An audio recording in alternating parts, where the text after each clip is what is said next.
There we go. Awesome. Thank you all so much for being here again. So yeah, my name is Matthew Everson. I'm founder of the Georgia Cooperative Development Center, and it's my pleasure to present Farmer Co-op 101 to you today. And welcome to our recorded audience as well. So glad you were able to catch this presentation. So yeah, in terms of what we're going over today, we've already been through a little bit of a welcome. So thank you all so much. Feel free to keep putting in the chat if anyone else is here who hasn't let us know who you are, where you're coming from. Please let us know. Again, we'll sort of trace a little bit of a historical picture. What does farmer co-op history look like in broad strokes? Then sort of models of co-op ownership for farmers. So like what are the different ways that people have organized themselves as farmer cooperatives? And then from there, more of like a nuts and bolts about either starting a fresh farmer cooperative or converting an existing farm business into a farmer cooperative.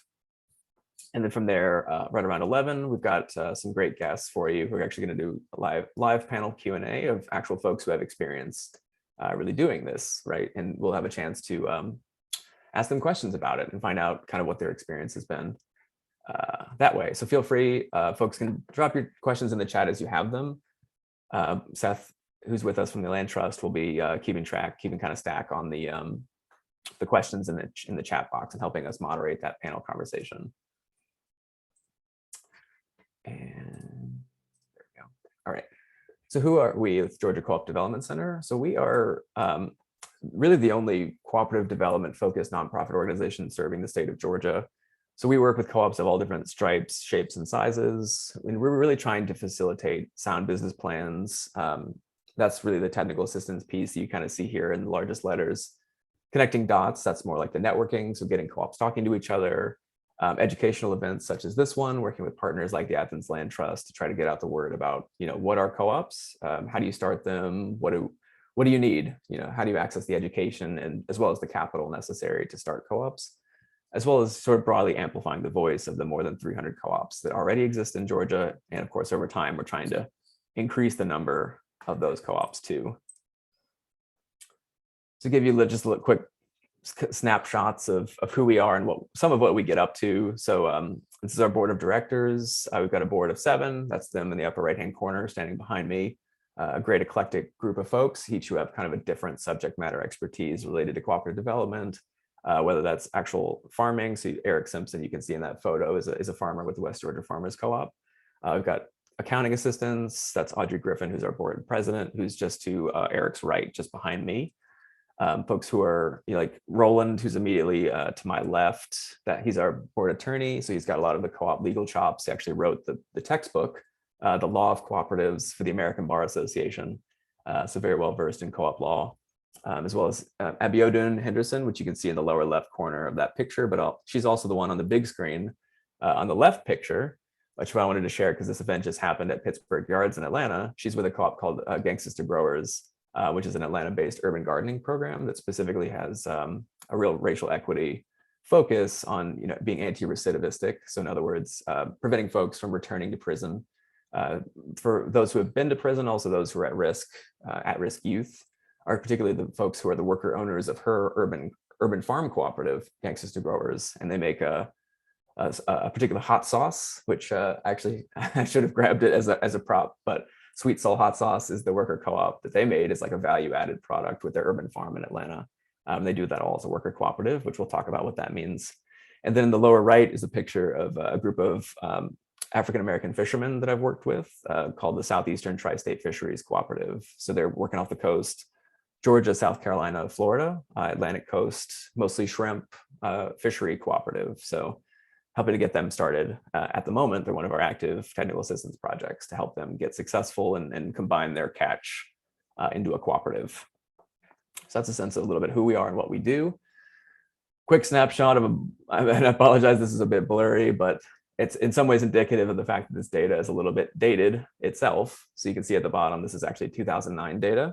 One of the things we really want to do on the research front is actually update tables just like this. So we want to be able to point to the economic impact of cooperatives, largely because we know that, the more that we can make the case that co-ops make a strong economic impact in Georgia, that they're job creators, job sustainers, they're creating economic opportunity for producers, for employees, for consumers in a way that we kind of locally control. the better that is for the Georgia economy. So being able to gather information about things like wages, assets, revenues, numbers of members, and numbers of employees is one of the key ways we can actually, do research on the economic impact. And just to show here that, I'd referenced on a previous slide, there's over 300 co-ops. Here you actually get a little bit of a sense of, well, what types of co-ops are they? What economic sectors, as the University of Wisconsin classified them the last time they made this information public in 2009. As you can see, most of them are credit unions, so these are banking cooperatives. So we have quite a good number of those. The number has since actually declined because most credit unions are in the process of more like consolidation rather than starting new credit unions. We can talk offline about how that strategy could change over time, but for the most part, they're actually in a more defensive posture as credit unions. But the electric co-ops are also really strong on this list, right? So there's 46 of them serving the state. That number hasn't, I don't think that number has actually changed because they're just, very territorial. They get their electric membership corporation charter, and then they know exactly who they're serving, like Jackson EMC or Coweta Fayette is another one. So we've got some other EMCs around. Those folks are kind of set in stone. And those are the two kind of biggest co-op sectors for the Georgia economy. And you might notice that like worker cooperatives don't actually even show up on this economic sector. And that's part of what we're working to change actually, is forming more worker co-ops like the Gangsters to Growers story I just told you, worker-owned businesses. And we'll talk about kind of what that means, but that's kind of over time what we're hoping to show and change really as GCDC is to provide more services and change the landscape a little bit. So in terms of, again, who we are, like what do we do? What are the nuts and bolts of what we offer? So we do offer workshops, so such as this one, Farmer Co-op 101. We can obviously, team up with any particular co-op group and offer a training. And we'll talk a little bit about how that's paid for. That'll be the next slide. But workshops related to business model canvassing. So that's kind of, business planning assistance, getting ready for your business plan as a farmer cooperative. Bylaw planning, so related back to your kind of legal documents as a farmer cooperative. If you need assistance with your bookkeeping, your chart of accounts, reconciling your payments, all those nitty-gritty pieces of bookkeeping that is actually more of my personal background. I was a bookkeeper for the local grocery co-op for many years. All those nuts and bolts can be something we can assist with. We can do a workshop on and or more intensive trainings related to that. Board governance, so whoever your elected board is, what kind of role that they have as leaders and stewards of the cooperative. Looking at market research and feasibility, as well as other custom workshops that any given co-op might need. We do engage in some advocacy work, so we're trying to improve Georgia law related to cooperatives. We are particularly trying, and we worked on this session, but we weren't able to get it through by crossover day. But the Limited Worker Co-op Association, the LWCA, is a particular piece that we were really hoping next session to get through. This would actually allow us to have worker cooperatives as a kind of legal entity in the state of Georgia, which does not currently exist. But we've got model legislation from other states where they've successfully created this, with the Secretary of State of those respective states. TOPA is another key strategy we're looking at right now, which is the Tenant Option to Purchase Act. This would be probably more of like a local advocacy campaign, like for where I live in Athens-Clarke County, that would allow the creation of housing cooperatives whenever more or less a multi-unit dwelling goes up for sale, that any kind of tenant would have the option to purchase the building. So this is kind of like a housing co-op strategy.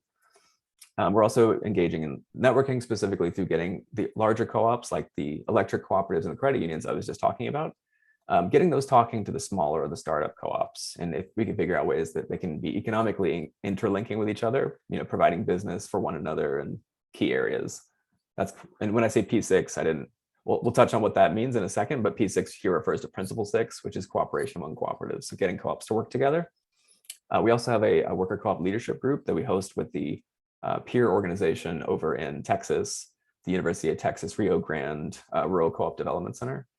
We have a leadership group that we co-facilitate. So any co-op in either state that wants to join, it's really open to any southern-based folks, really, but Texas and Georgia were the kind of main anchors to that.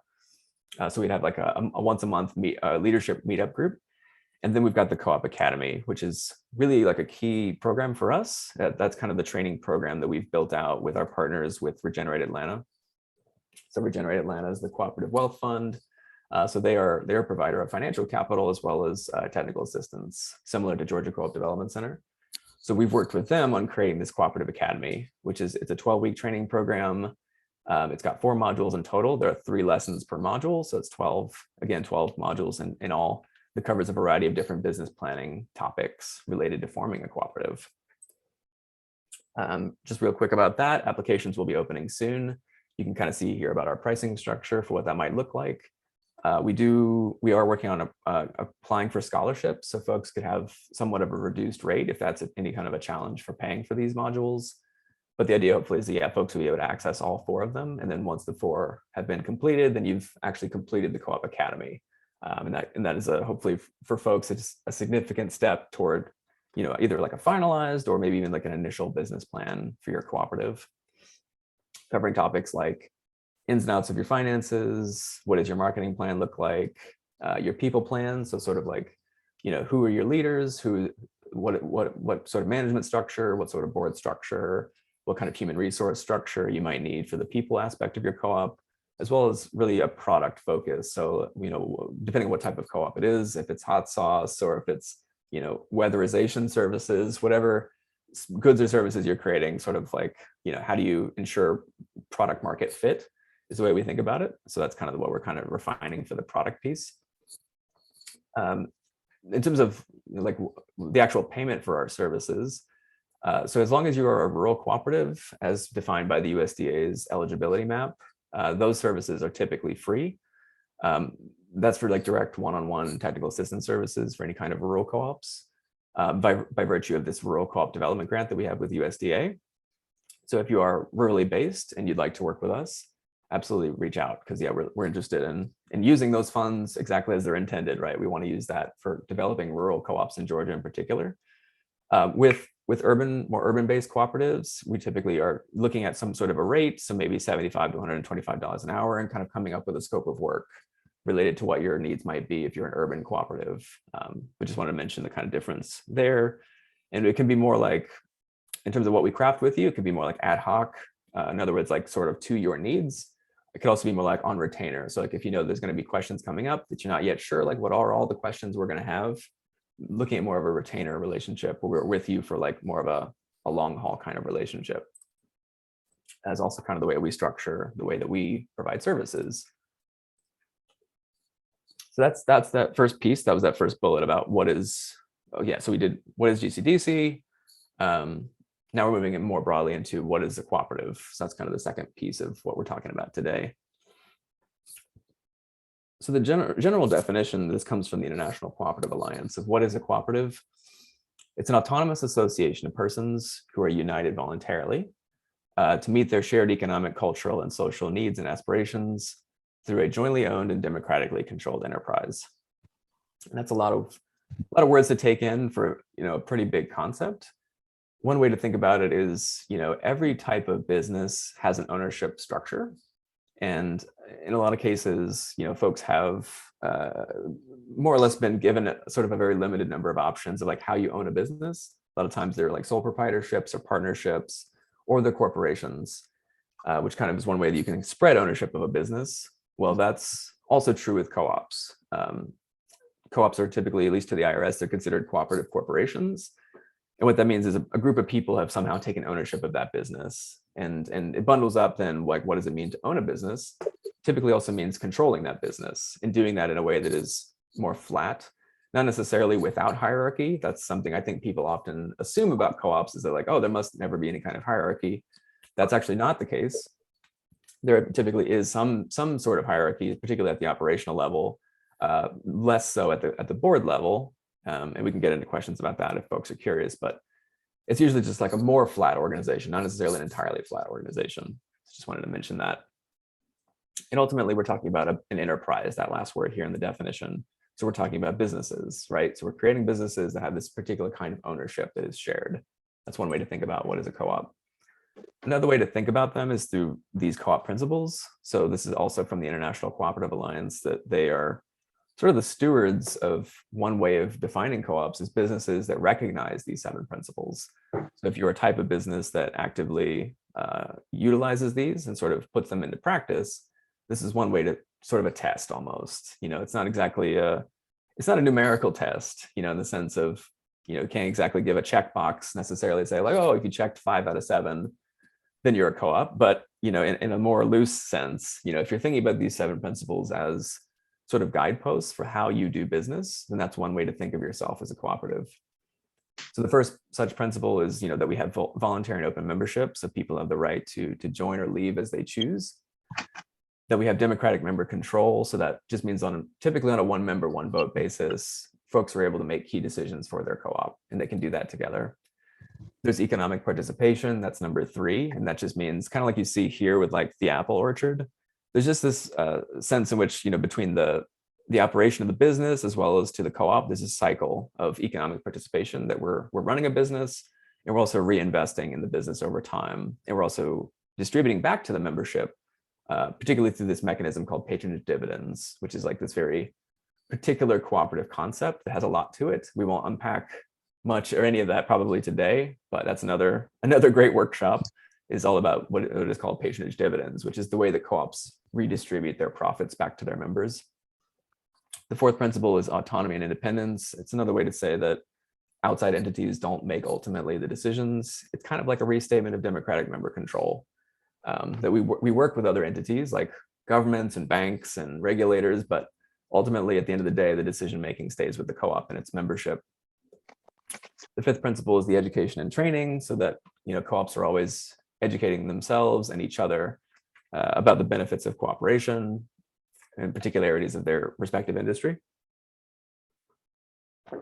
Then principle 6, as I mentioned before, P6, is the cooperation among cooperatives.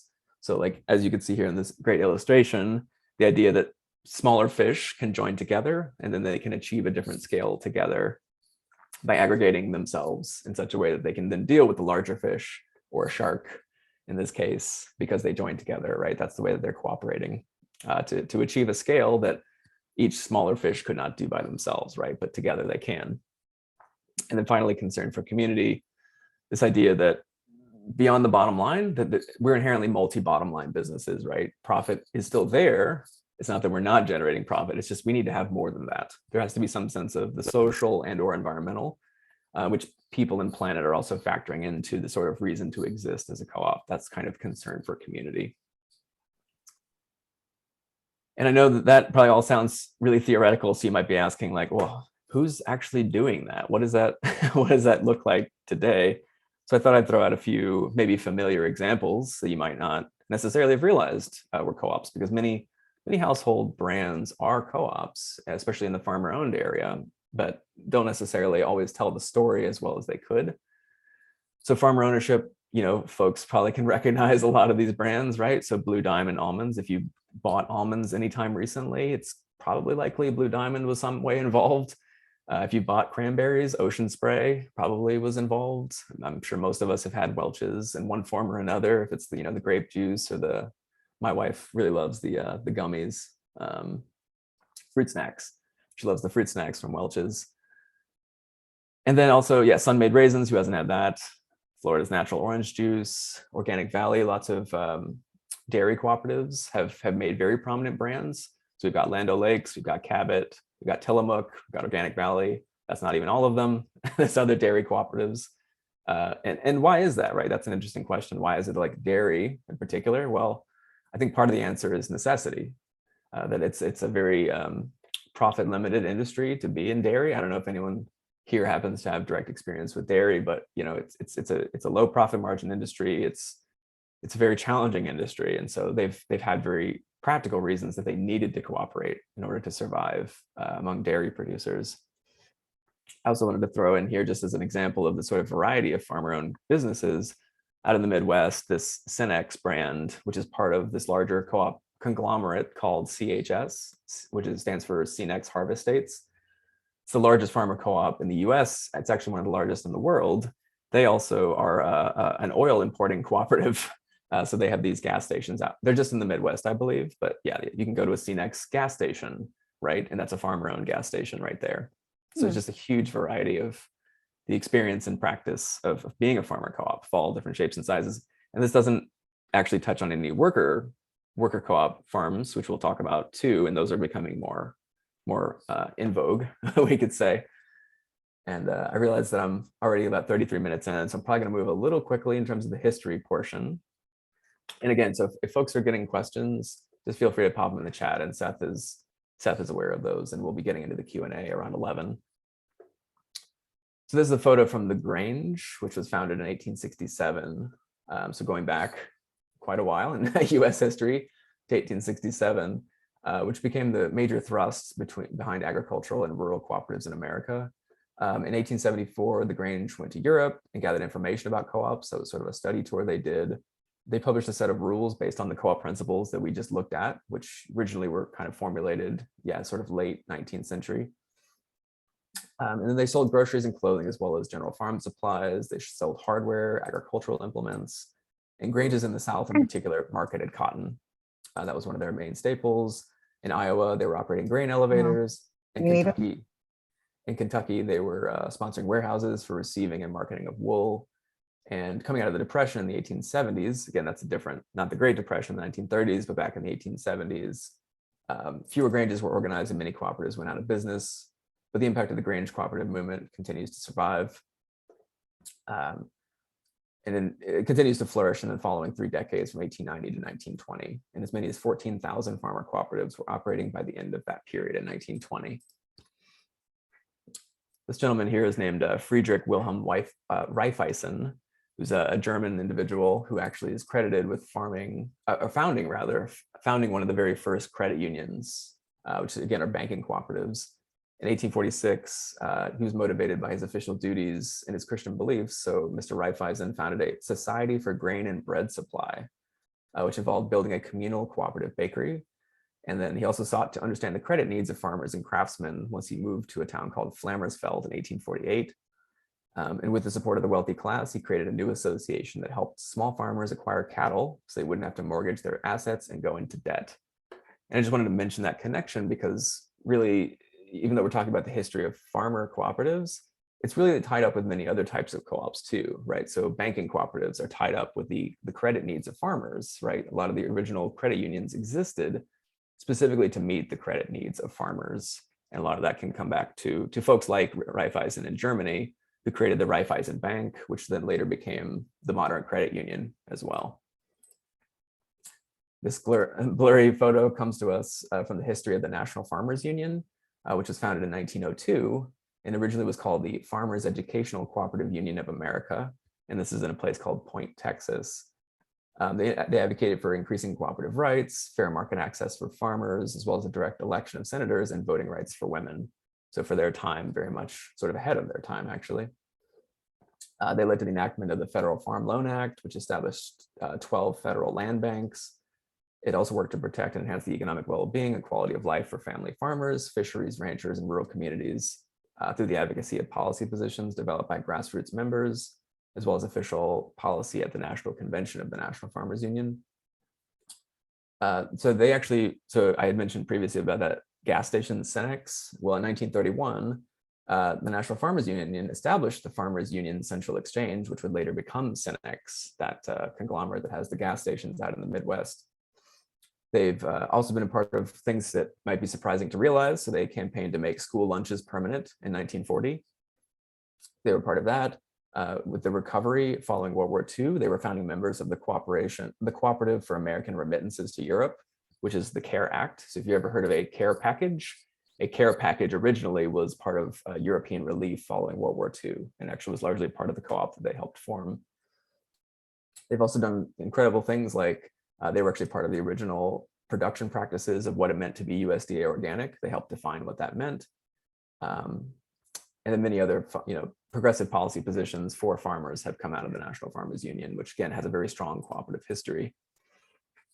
Just a quick note about farm credit. Back in 1916, President Woodrow Wilson signed legislation creating the federal land bank system, and the first loan was made less than a year later. This is the now cooperatively owned, but was originally a government-sponsored entity, which is Farm Credit, which is actually cooperative access today, primarily for rural communities, not just farmers, but any kind of rural activities are eligible for farm credit lending, which is, again, a cooperative system that came out of the needs of farmers. We also know that, thanks to work like Jessica Gordon Nimhard, who wrote this amazing book called Collective Courage that I strongly encourage everyone to read, the folks like W.E.B. Du Bois was working on documenting the economic cooperation among Negro Americans, as so called at the time, back in what I believe 1908, so turn of the 20th century. We have a long history also with our civil rights leaders like Ella Jo Baker, who we can see, A. Philip Randolph, and Fannie Lou Hamer, all of whom were involved in cooperative farming efforts, in addition to being civil rights leaders. So this is a very strong history. And again, Collective Courage is the name of the book and does a great job detailing a lot of that history. All right. So I wanted to, and apologies that this is a less visually pleasing table to look at, but I just wanted to quickly point out that so this is a relatively recent change in many of the types of farmer cooperatives that are being formed. And on the left-hand side, we can see, to compare the two, these are two different types of farmer cooperatives, with the so-called traditional farmer cooperative and then the new generation marketing cooperative. New is now a misnomer. This was really coming out around the year 2000-ish, late 90s is when sort of these new generation marketing farmer cooperatives started coming out. So it's not really new generation anymore. But at the time, they were trying to differentiate themselves from what were sort of the old school farmer cooperatives. We don't really have time, unfortunately, yet to go through all the different pieces about what's different. But I will say in broad strokes, one of the main changes, to farmer cooperatives starting around the year 2000 was that there was a focus more on value-added production. Many previous farmer cooperatives were more focused on the delivery of raw commodities, in which there would be someone else who'd be engaged in the value-added processing, right? So taking your corn, your wheat, your soy, and making a value-added product ultimately from it. That then kind of shifted with the new generation marketing cooperatives, where farm co-ops became more vertically integrated, right? So they're taking on a larger piece of the entire farm supply chain, ultimately to capture more of the consumer dollar by being more vertically integrated. That was kind of one of the big changes that happened in the sort of farmer co-op space in the United States. And this was happening again around sort of like the year 2000, in which like we were seeing and continue to see massive consolidation among large farm operations.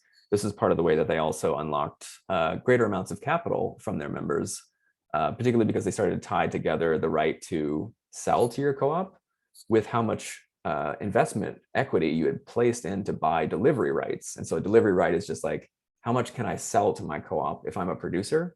So if I grow carrots, how many pounds of carrots can I expect the co-op to buy from me as a member of my co-op? Those are my delivery rights to the co-op. And so tying how much I have to pay as an upfront fee in order to have the right to deliver product to my co-op, that became one of the major changes, is that you're limited, and it's maybe on like a per pound basis or per bushel, depending on like what you're growing or making. That's kind of how delivery rights were sort of changing over time. And yeah, so that's part of how co-ops were able to access larger amounts of capital than they historically could in this kind of left-hand side traditional farmer cooperative. So in terms of the cooperative farming landscape, this is a nice little drawing illustration that comes to us from this guide here, on the left-hand side, the Greenhorn Guidebook, their guide to cooperative farming. This was sort of their, I think, idealized vision of like the farmer cooperative landscape, which involves co-ops of all different shapes and sizes, all working together in different ways in the food system. So that's, maybe we've got a lower left-hand side here, machinery co-ops and tool libraries. So we're sharing the machinery, the tools necessary to run our farms. Then just above that, the buying club or shared service co-ops. So we're more like consumer activity, kind of like the old, farm store idea that like, we have almost like a grocery store, but sort of a general goods store that we could share together. Something that used to be more common in the United States. Sharing markets, so multi-farm CSAs, co-packing of products. That's getting more in toward like the food hub aspect, the value-added production, co-packaging, distribution, that sort of thing. So we have some kind of aggregation effect going on. We've got labor sharing, so we're working on each other's farms. We've got group farms that are worker co-ops. We've also got, cooperative housing, which also used to be, again, much more farm-based. Land sharing, which we buy together or we lease together, so accessing larger swaths of land together. Just thinking about all the different ways that cooperativization, I guess you could say, could ultimately play out together if these things kind of link up in some meaningful way. And to mention that, yeah, again, it's not necessarily so far removed from reality. This we won't play the video, but if folks want to check out the link, which is we're going to share out the link afterward. But I put in the notes the link to a YouTube video This is actually produced by the Department of the Army of Civil Affairs Division. And it's a little 10-minute, very charming video about a town, about Harrisonburg, Virginia, which itself actually had many of the things that are in this little idealized picture, many different types of co-ops that were all interlinking together, offering very varied and different services to their members. All right, so in terms of the illustration of the different models of cooperatives, so again, these are some of my sources for what I'm sharing with you today. So the Cooperative Farming Guide, and these are freely available online. This comes from the Greenhorns. They're a group up in the Northeast in association with the Cooperative Development Institute, as well as the Federation of Southern Cooperatives. So they have what they call the Cooperative Marketing Manual, which also gives really rich information about some of the things I'm about to explain. So in terms of the types of farmer co-ops, what do they typically get up to? What are the activities of the co-op? Well, many of them are marketing cooperatives. That's kind of like the most traditional farmer co-op is called a marketing or producer cooperative. So what the co-op is getting up to is it's marketing. So it's actually acting as the sales agent for the farmer members. So there's something that members produce. If it's just lots of examples here, milk or fruit, etc. What the marketing co-op does is they assemble, they process, they sell raw or processed product, whether that's in retail or wholesale markets for their members, right? So they're the ones who can help you. The marketing cooperative is the entity that actually does the economy of scale aspect, where multiple different producers have put their product together, and then now there's an end buyer, maybe an institutional buyer, maybe it's a hospital, maybe it's a school system, that now, because they brought their product together, can access a larger market. That's the bigger idea with the marketing cooperative. With the purchasing or consumer cooperatives, it's like it sounds, right? They're actually also on the side of doing buying. So what are the inputs that farmers need? If it's buying your feed, your fertilizer, petroleum, chemicals, you can think of all sorts of inputs that we need as farmers to run the farm operation. We need that, some way to buy together. And thus with our buying power, we brought our buying power together, we can buy together, and thus we can reduce the price per unit of whatever it is that we need to buy as inputs for our farm. There's also what's called service, which is still kind of consumer cooperative, but getting into those other things that maybe aren't necessarily like farm inputs, but other common areas of need, right? So if it was like telephone, for example, like we all went in and we bought a phone plan together, right? Simple idea, but like, of course we can save money if we all share the same phone plan as farmers, right? We buy insurance together. Maybe it's artificial breeding, research, equipment, these types of like farm related activities that also we can join together with our buying power to reduce the price.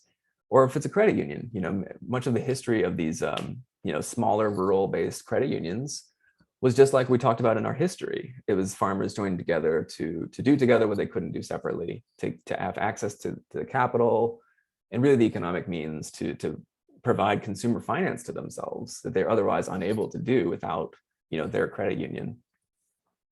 The multi-service is just the idea of that we can put these together, right? We don't have to just say, oh, it's just this or it's just this. We can put services together. We can make a multi-stakeholder, also called a solidarity cooperative, to bring together things like, well, maybe we did make a credit union. Maybe we also have a tool sharing library, and maybe we also have marketing aspects to particular clients that we're able to access because of the co-op.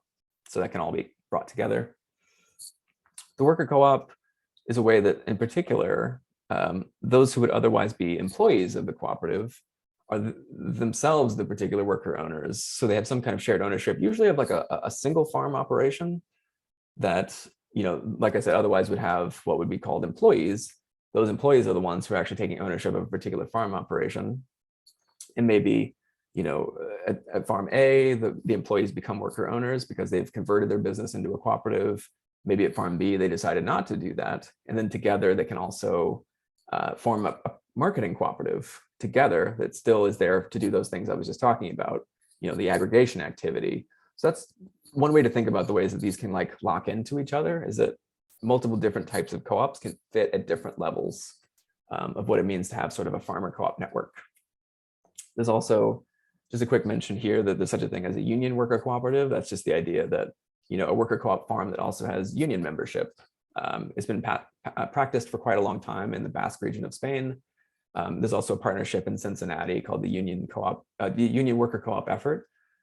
There's also practicing that very idea that union membership also has something to contribute, even though there are also worker owners of the farm operation. You can imagine that sounds a little complicated. It can be.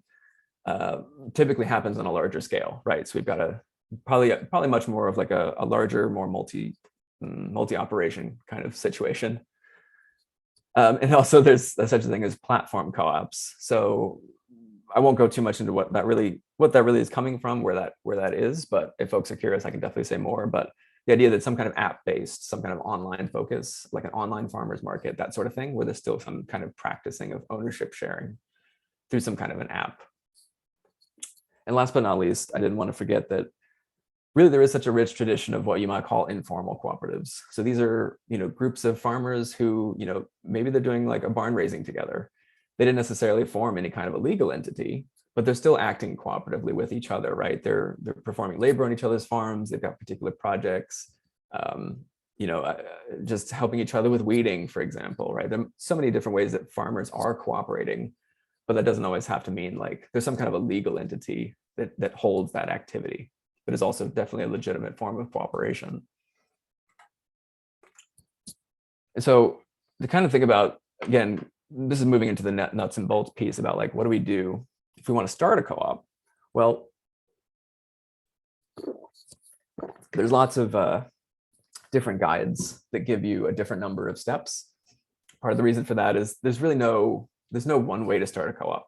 There's really not that much of a formula necessarily that everyone agrees, like, oh, that's how you start a farm co-op. But I think for the sake of simplicity, I can offer that there's probably at least 6 steps.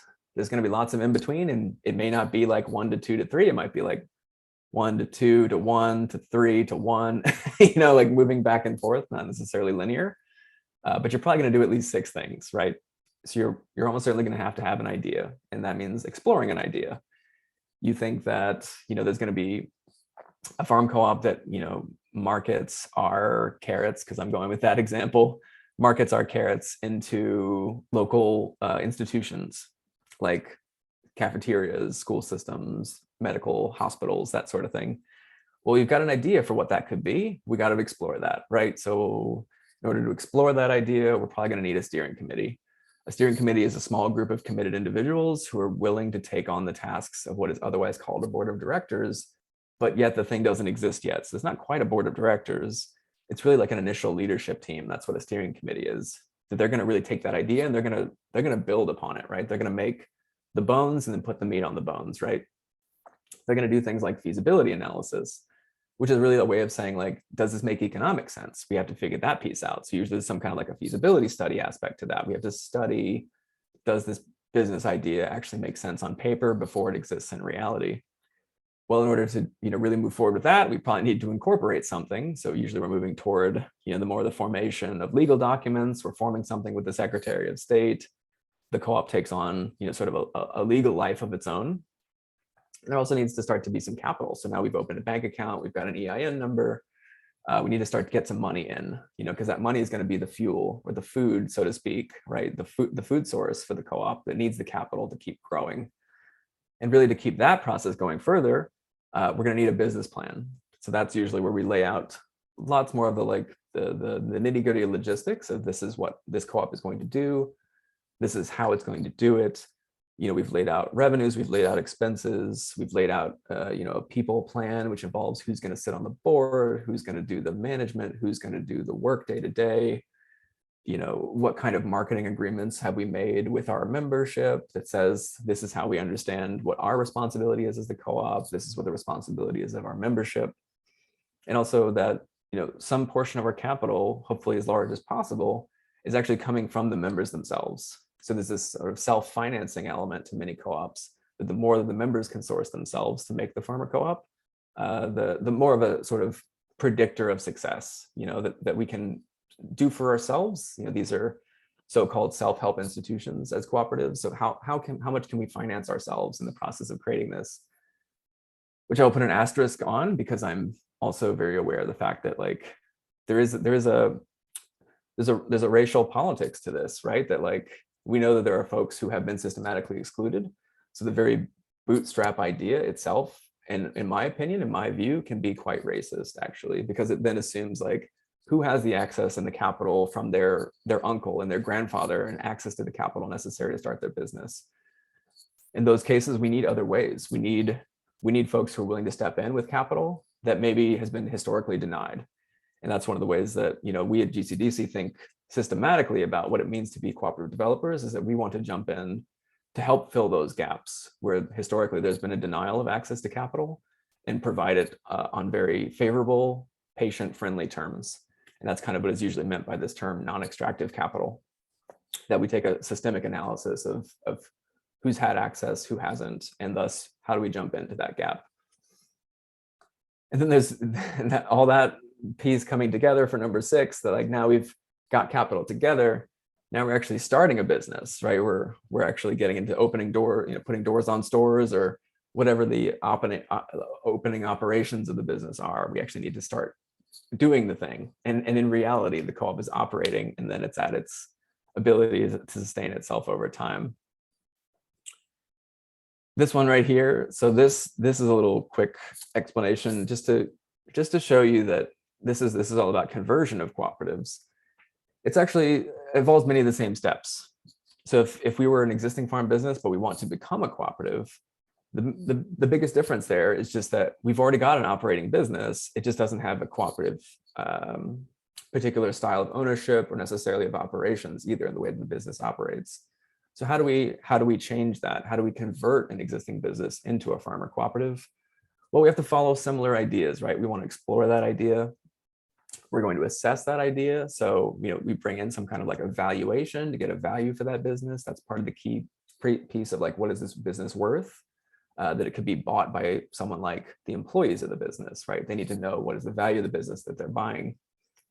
What is the structure going to be? So, making like a steering committee, but sort of a transition team who establishes sale terms, as well as any kind of leadership changes. Like, is the existing owner going to stay with the business? Do they take a step back? Lots of those logistical questions have to get figured out in any kind of conversion aspect. We then have to execute the idea. So, a loan is drawn up, the company changes, the legal ownership of the business changes, and there's now maybe a board of directors where maybe previously it was just a single owner, right? So we're having to start practice this horizontal governance. There also has to be a lot of ongoing training in order to address leadership and operational gaps, and orienting management to new roles. Now that we're actually in a cooperative context, now that we've gone through a conversion. I realize I'm having to move quickly through a lot of this. It's not lost on me that there's a lot of information on every single one of these slides, that probably each one of them could be itself a workshop. So hopefully we'll get a chance to explore some of this more in the Q&A. So some of the general rules for success: using advisors and committees effectively. That's getting your people together and having a process like keeping minutes, just little things like that can go a long way, right? That you're using good meeting process as you go through the process of trying to create or convert a business into a cooperative.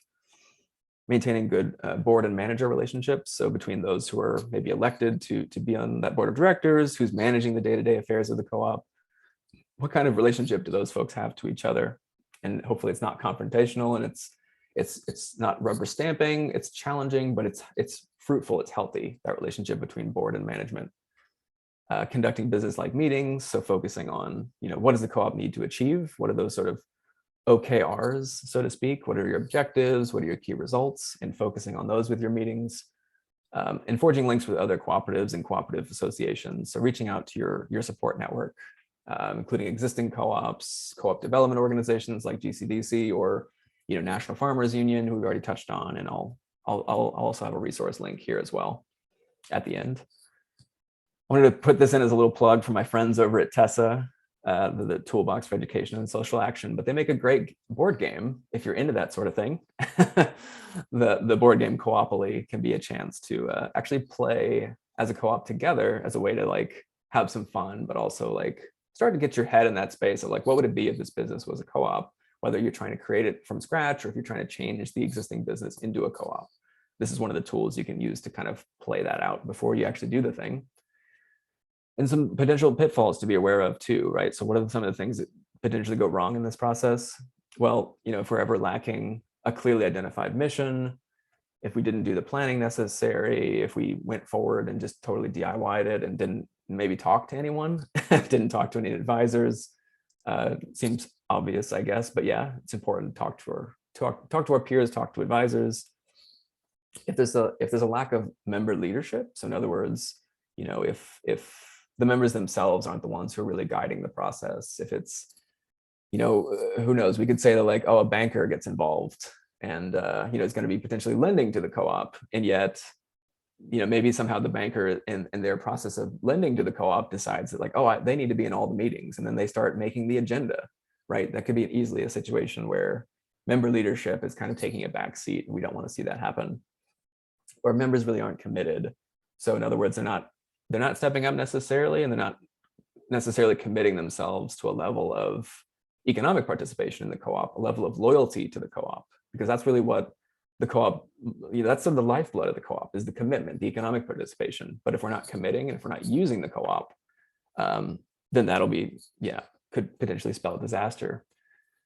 Competent management, that's true of co-ops. I think that's maybe even extra true of co-ops compared to other types of businesses, is that we really need competent management, which means managers who understand the day-to-day operations of the co-op, but it also means, managers who understand that there's something different about this business because it is some way democratic.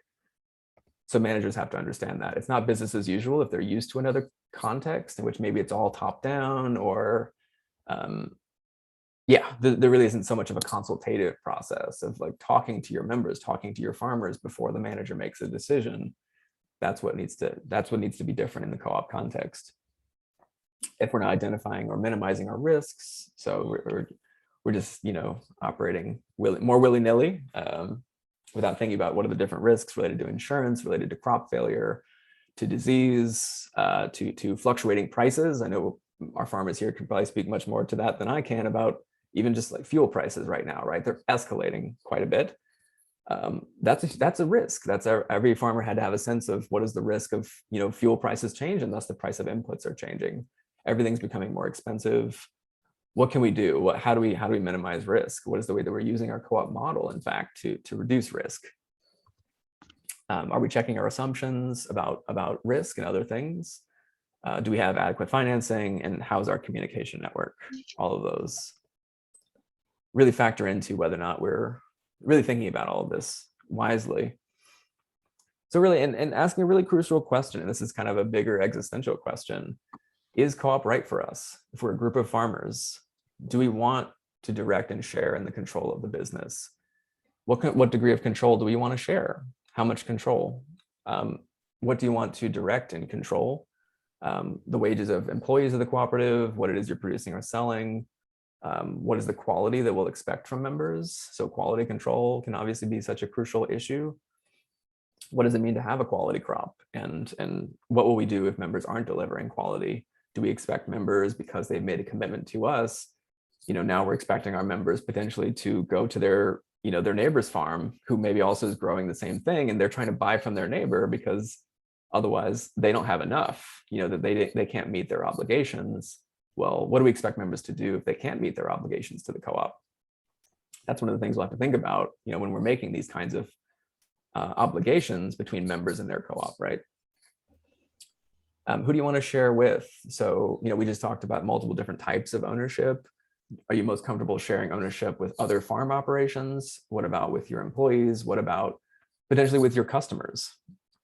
If you have some kind of like a CSA cooperative where members are buying up like the right to a CSA box, well, do you want people who are buying the CSA boxes to have some kind of cooperative ownership too?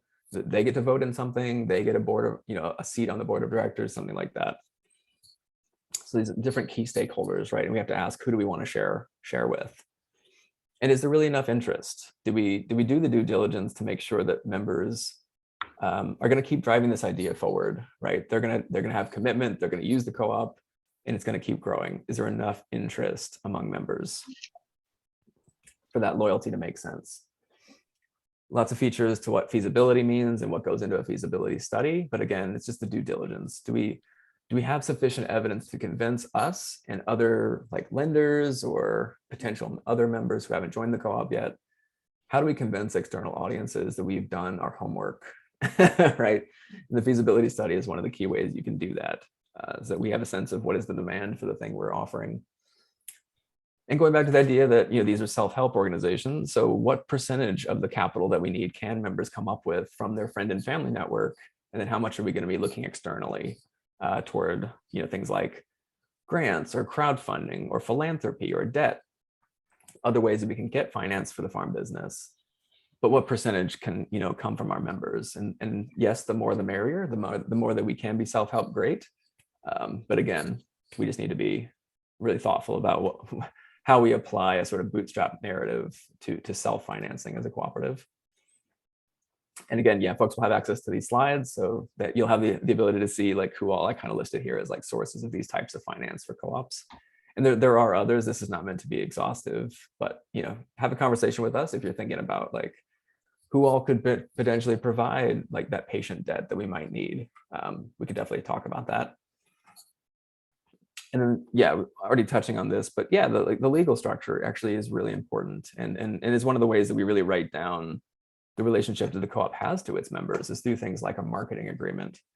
So if the farmer members are willing to put down and sign on paper, we're agreeing to sell to the co-op such and such number of pounds of what we've grown, which then allows the co-op to project income.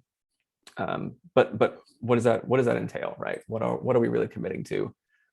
What profit does the cooperative want to make year over year? We have to think about crop production. What about pricing? Do we like try to set like a middle price that's between like fluctuating levels of the market?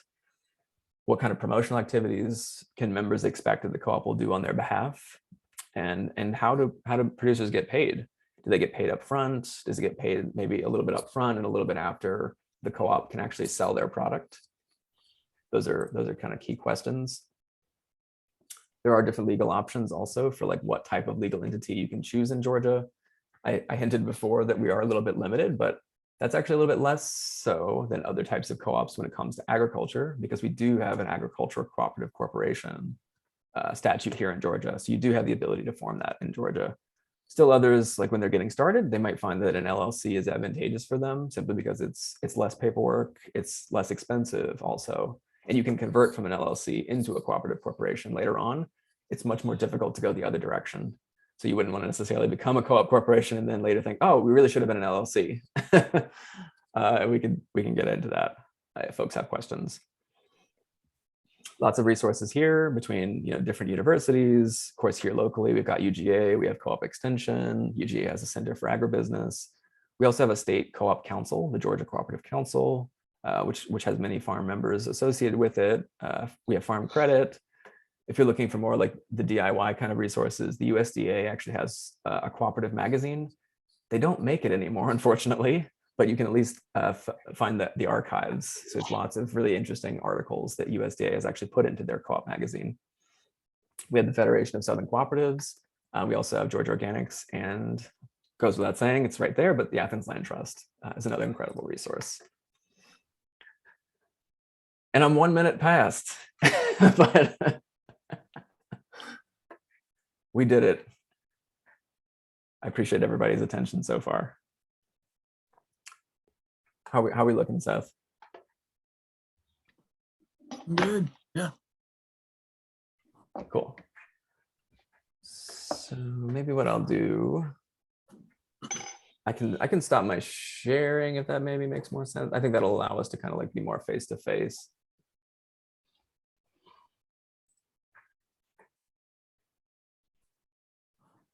All right.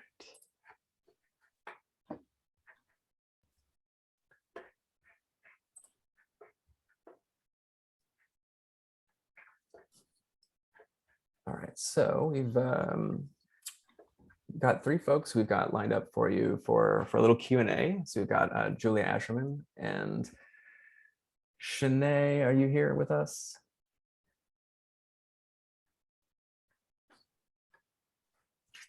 So Shanae Turner will also hopefully be with us. I can also text Shanae if she's not here yet. And we've got Doug. Are you with us, Doug? Yes. Okay. All right. So Doug DeVoe with AgriUnity. So sorry, Doug, you're not Doug DeVoe, right? No. Okay, yeah. So we should have Doug DeVoe with AgriUnity rather. He should also be joining us, but I don't see him. So maybe I'll send a text.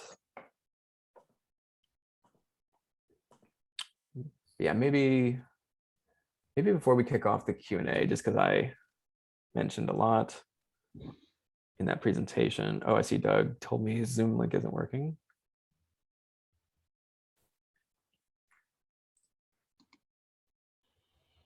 Oh, hey, Roxy, you're here. Awesome. So Roxy, would you feel comfortable sitting in for Doug for a little bit while we get him in? Do you have audio? Sure, not a problem. I'm in the car, so if you guys can hear me fine. I don't know how to do this audio. It's not working, but I want to put the phone back. Okay, good deal. Awesome. How's everybody?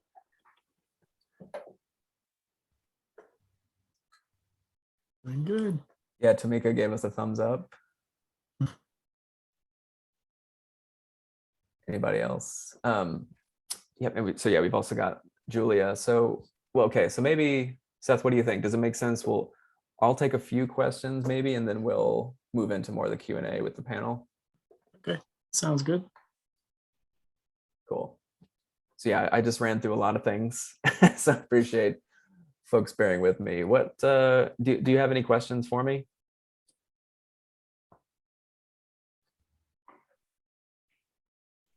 I have a question. Yeah. As far as like, I've had a couple folks, like a couple of nonprofit organizations that have been trying to like kind of lead the formation of a farmer cooperative, and not necessarily like farmers themselves. And I was wondering, like, how that ends up looking, like how many like models you see that are successful being led by a nonprofit organization versus like being led by the farmers themselves. Do you have any like advice or guidance that you would offer on that? Yeah, Tiana, that's a great question. And yeah, one that I would love to have more data to answer like really thoroughly for you about like, yeah, success rate if led by a nonprofit versus, yeah, more like led by the farmers themselves. I think it's a rule of thumb for sure that, like I said, the more that it comes from the farmers, the more likely it is to be successful. My suspicion about it is that, the more that it is nonprofit driven, it will, like the co-op will come to exist, right? So it'll have a legal entity, it'll start to conduct some services like the nonprofit thought. But my suspicion is that the longevity will be less, that the co-op won't necessarily be around as long, because it really depends on the farmers themselves, to be the actual owners, to be committed and to sustain the co-op. I imagine in a lot of those more nonprofit-led processes, it's more like, it's a little maybe cynical for me to say, but it can be very grant cycle driven, right? That they've got a certain amount of money for a certain amount of time to keep providing the assistance, as long as it's like a grant deliverable to them that they make a co-op, right? But ultimately, we're trying to make self-sustaining, sustainable businesses. And when you look at like the Federation of Southern Cooperatives, they've been around since, 1966 or so. I think part of the reason why they've been that successful for that long is because they did it themselves, right? That wasn't necessarily a project of others from the outside. Gotcha. Thank you for offering that.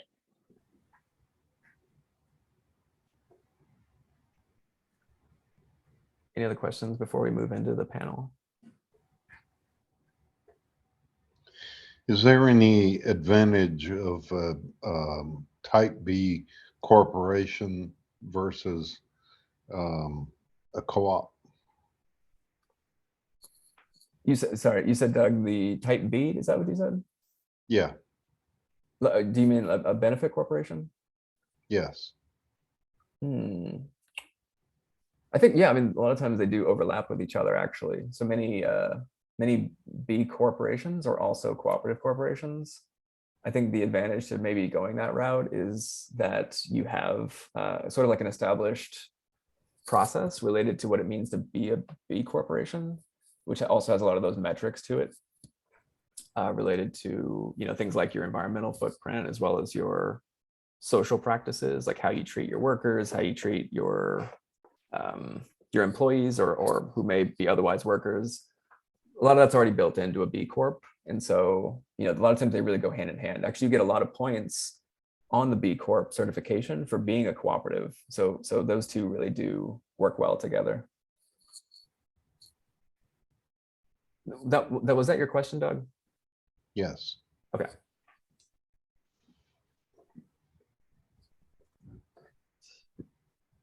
So I'm sending this link over to Doug.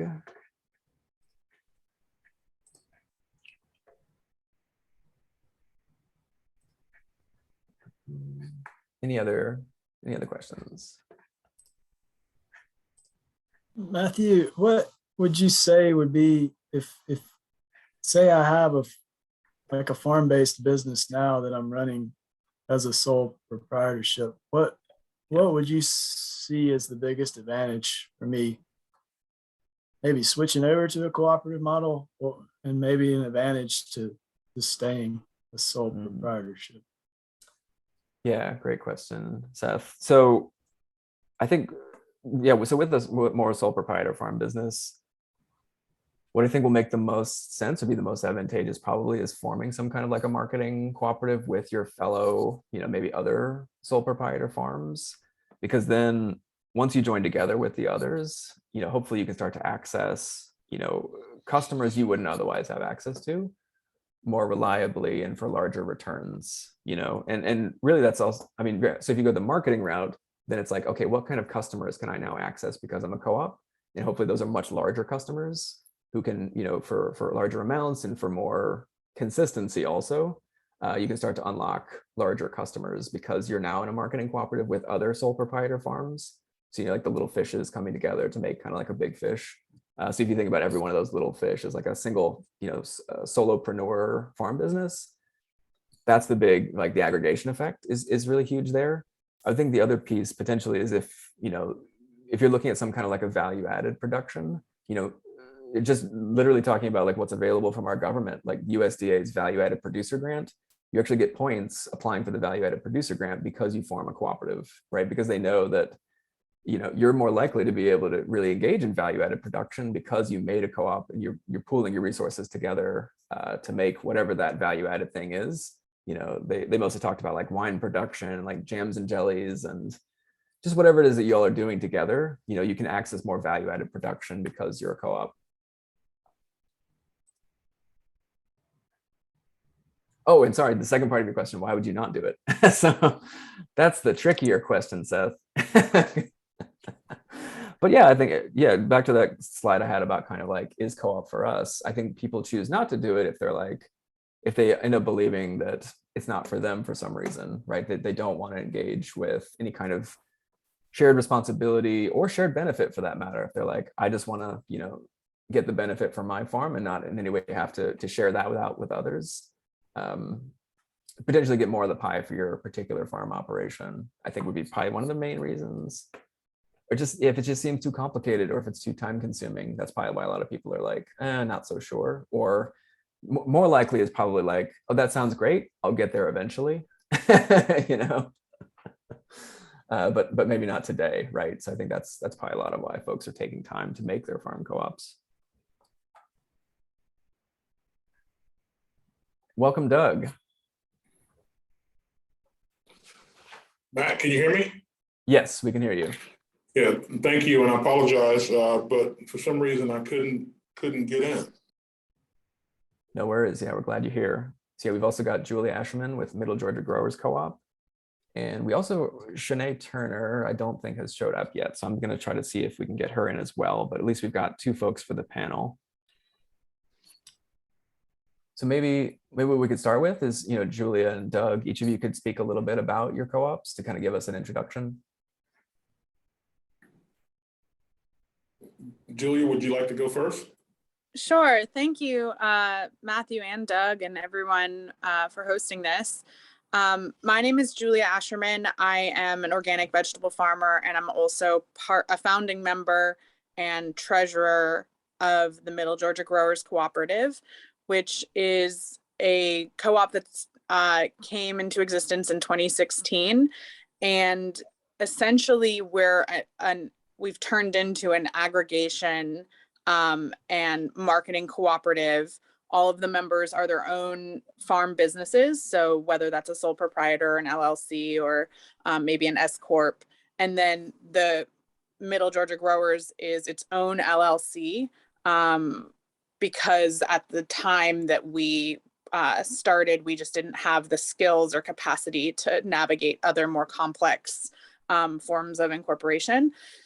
So essentially we were like a carpooling cooperative, where instead of doing, we're very grassroots, very DIY. Farmers came up with the idea and put it into existence in our spare time while managing our farms, with very little outside resources. So really all of the pitfalls on that pitfall slide, we can relate to. All of the challenges that you guys have discussed, we can relate to. And essentially we were born out of the necessity is a mother of invention. And what we found being in Middle and South Georgia is that there weren't markets that were big enough to support our production. And it was very difficult to make enough money individually as farmers at our local farmers markets. So the co-op formed so that we could bring our products to bigger markets, mostly in Atlanta, and sell them at a cooperative market stand. So Middle Georgia Growers sets up a market stand. We have someone running that stand. It has product from all of the members who have stuff in season on it. The farmers set their own prices, and then we do a little bit of making sure that the prices match each other and also match the market, which usually involves actually raising the prices a little bit. And then the co-op keeps a percent of sales, which has been 15% for voting members and 18% for non-voting members. And the voting members pay $100 a year to be a part of it. And so each, and we formed it this way so that it would be as simple and easy and sort of like what we already knew how to do as possible, since we're all primarily farmers and not business people and not necessarily even salespeople. So each farm own liability insurance, its own, licensure for, whether it's a mobile meat license or whatnot. And then the co-op also holds its own liability insurance, its own licensure, and it has a shared cooperatively owned vehicle. And we purchased that with a little bit of fundraising right at the formation. So, and other than that, that shared vehicle, everything else has kind of been a combination of a labor of love and donated resources from the farms that are most accessibly located, if that makes sense. So that's sort of a brief overview. I don't want to take too much time, but.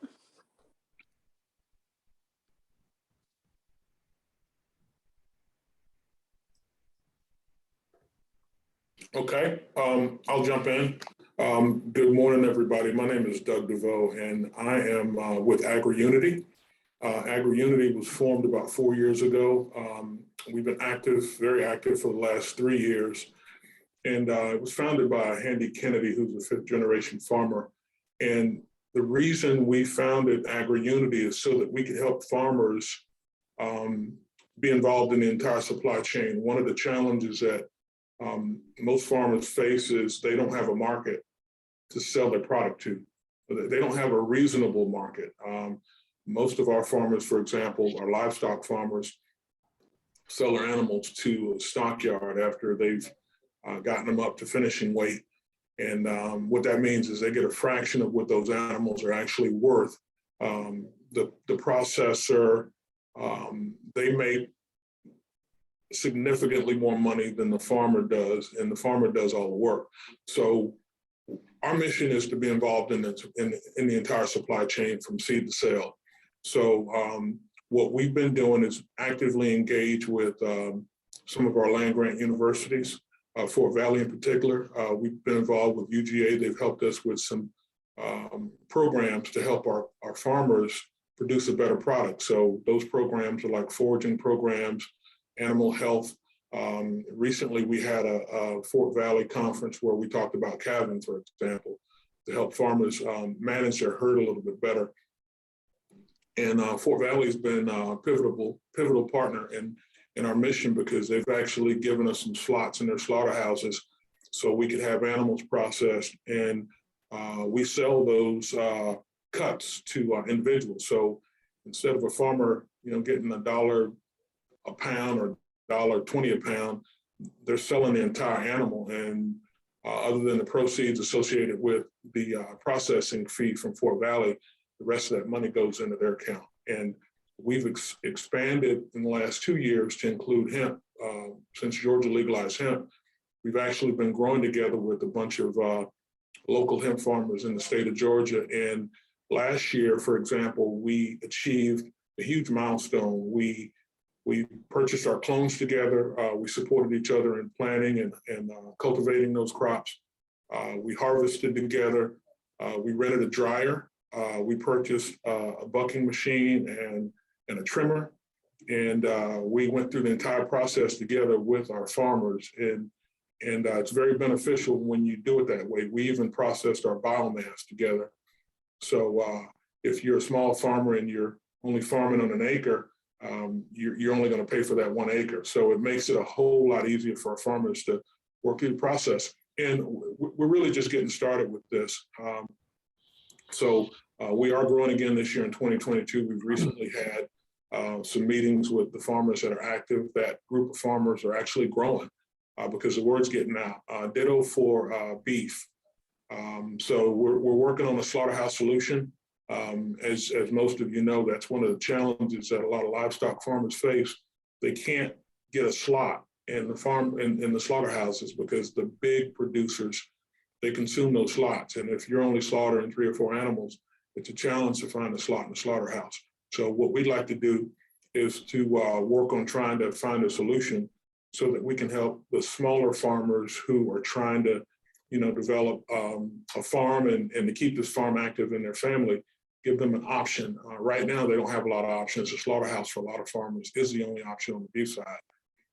I know I talked about beef and cannabis, but we also support farmers who have vineyards, farmers who are growing produce.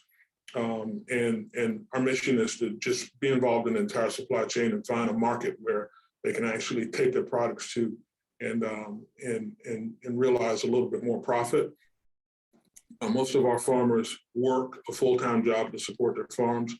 We want to make farming profitable, so the farmers who are in our network can continue to do this, and it will encourage, their children and other people who are interested in farming to get in the game, because there's an opportunity to make money, so you can do it full-time. Right now, most of our farmers don't do it full-time. Our goal is to position these farmers so they can transition into full-time farming opportunity if that's what they want to do. And a lot of our farmers want to do it. They just didn't have an option. So we're in it for the small farmers, and we're making some progress. And Matt's been involved in our journey, and he's helped us out quite a bit, giving us some good information. And I just want to say thanks for the opportunity. Thanks for giving me a platform to tell you guys about what we're doing. Yeah, thanks so much, Doug, for using it. We're so glad you're here, and thank you so much for explaining about AgriUnity. So Shanae, are you able to jump in and maybe say a bit about West Georgia and some of your other plans you were telling me about?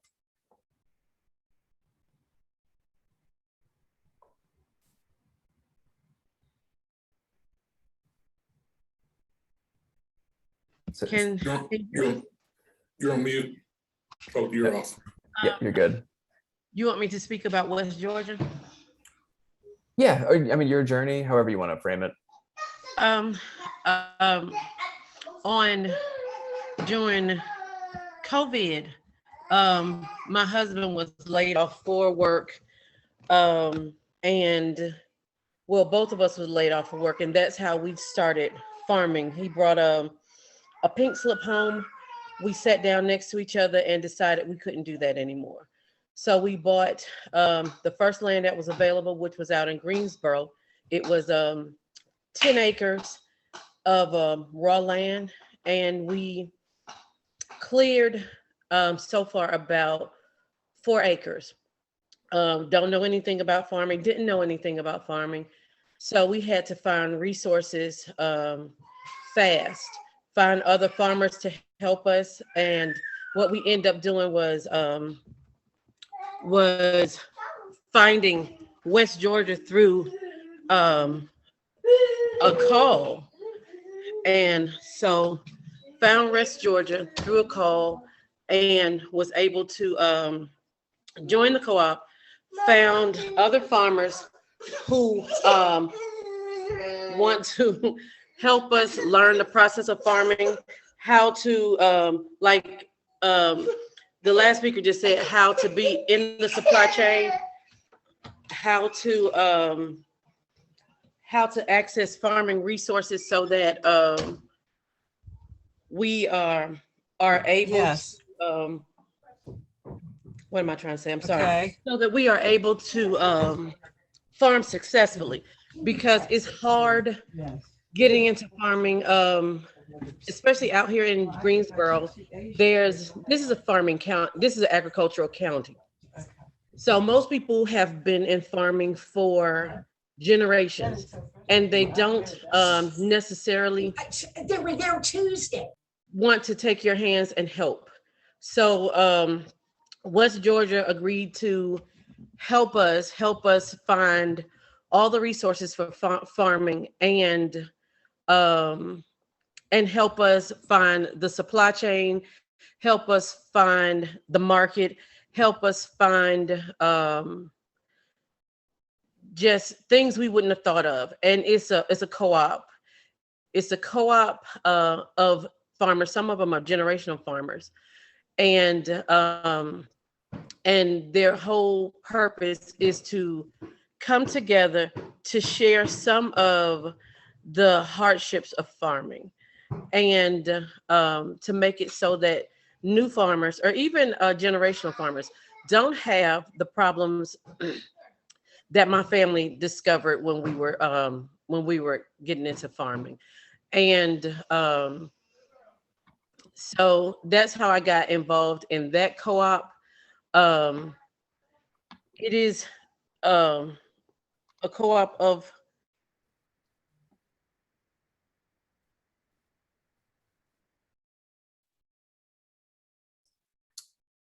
Sorry, Shanae, you just got muted somehow.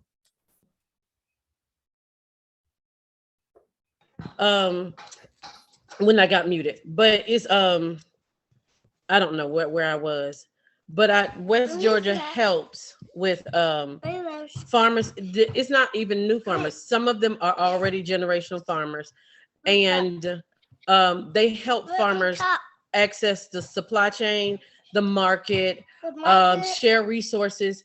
They help with chores around the farm. So every once a month, they get together and go help a farmer who's already established or who's already a member do things on their farm that would be difficult for them to do by themselves, like acres of fencing. So we get together to share in.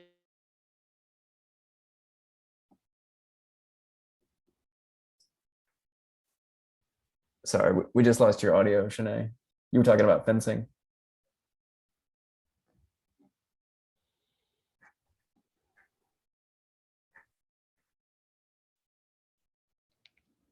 Sorry, Shanae, you're on mute. It keeps auto muting. I don't understand. It like does it on its own. Sorry about that. But we get together to share resources. We get together to share access to the supply chain. We get together to share best practices. We get together to share chores with each other. We get together to share access to the market. I know in March, we helped a farmer put up a barn. He needed a barn, but didn't have the ability to both buy the supplies and have someone build it. So we got together as a co-op to help him build a barn. So it is, it's farming with help, the West Georgia Co-op. And so that is why I joined. My experience has been I can't even say eye-opening, just the stuff that I didn't know about farming, and how they're able to share best practices and what we need to do or don't need to do. It's very helpful for a new farmer, but it seems on the in the meetings, it's even helpful for generational farmers. So I love the co-op. I don't think I would have gotten as far in farming without it. Okay. Awesome. Thank you so much, Shanae. So yeah, of course, we're welcoming questions from the audience for our panel. Thank you all so much for being here with us and sharing your wisdom. I definitely heard, between the three stories, cooperative solutions, right? Helping with farming with help, Shanae just said.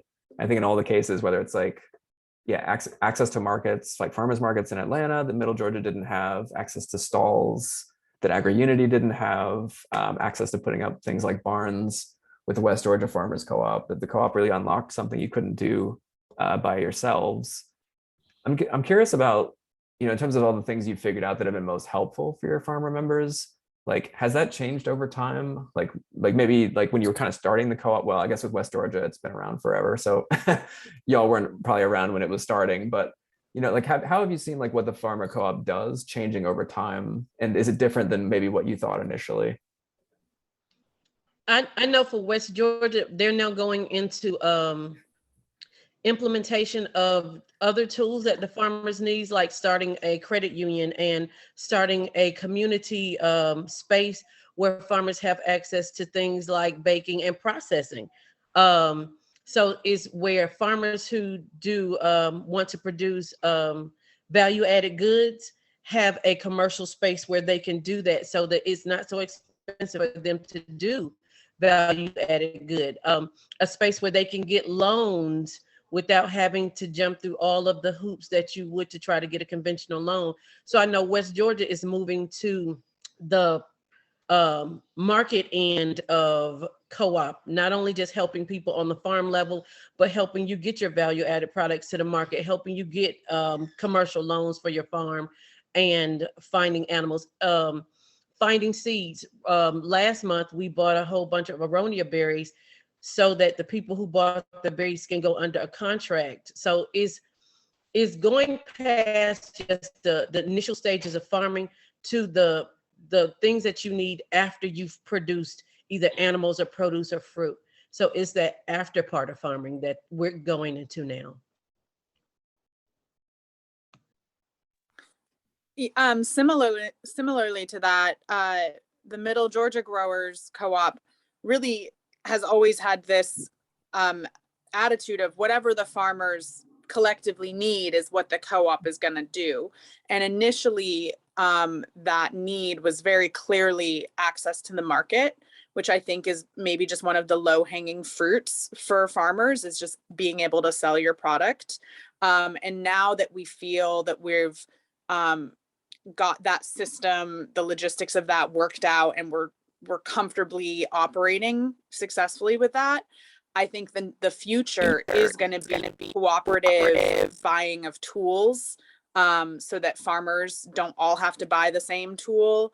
And I think something that's also been discussed is like cooperatively owned mobile processing facilities, which sort of goes into what Doug was talking about, is just like a perpetual issue for the livestock farmers.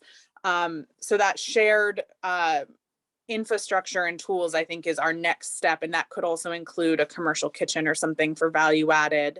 And what I'd be really curious to see in the future is how these cooperatives that sort of are the closest to the farmers, how they can work together to cooperatively share infrastructure amongst cooperatives. I think that would be sort of like the future after we take care of all of our immediate needs.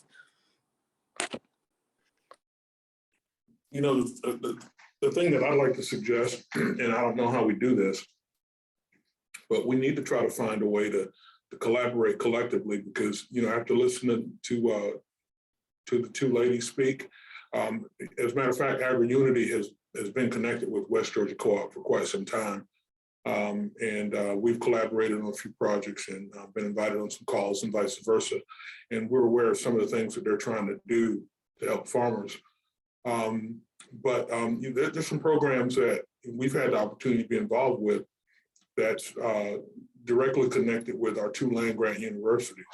And for example, one is the BQA certification that UGA did for us last year, which is basically a train-the-trainer program that connected our cattle farmers with UGA so they could learn how to properly manage their herd. UGA also did a series. They did a cattle series. It was a 6-week cattle series. And of course, this is all free. So it's just some good opportunities, for us to get connected. We've also received a grant from the Georgia Cattlemen Association to pay for a mobile catch pen so we could go to farms and help farmers who don't have these facilities to help them examine their animals. So there's a lot of things that we're doing for farmers with AgriUnity in support of some of our land-grant universities that, it's really open to farmers in Georgia in general that have livestock. We just recently did a seminar on goats in Fort Valley, put that seminar on. And there's just a lot of opportunities out there. We just need to, find a way to kind of get everybody together so I know what's going on across the board. And we may be able to share that information with you. You may have farmers in your network that need to be involved in some of these classes that we're engaged with. And we've got some that are coming up in the future. So we're going to start posting those on our website, agriunity.org, on our message board. So just kind of keep an eye on that. And if there's anything you're interested in, by all means, don't hesitate to reach out.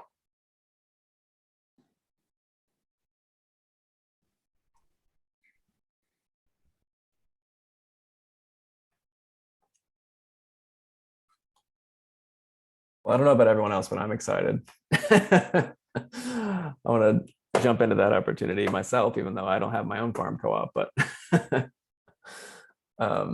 yeah, I want to take questions also from the audience for sure. Wanted to open that space up.